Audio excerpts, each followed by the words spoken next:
Kote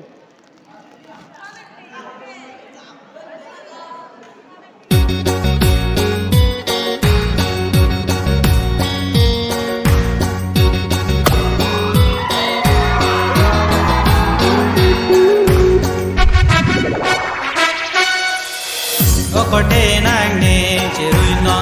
kesunga son son mang bom lo nong se nang ni chirui rete topo nang li me hera kote nang ni chirui no kesunga son son mang bom lo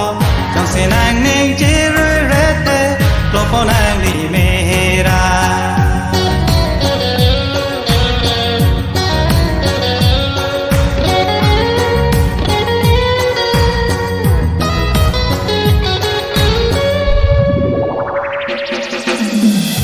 Kaya tum ni goji,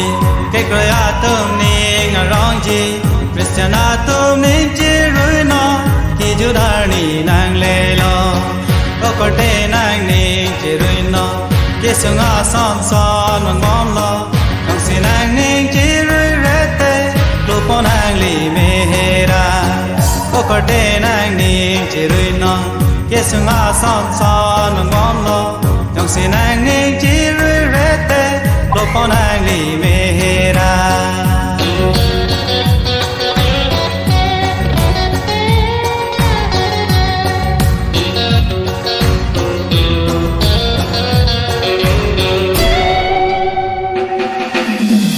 Kikoya por nang kong lo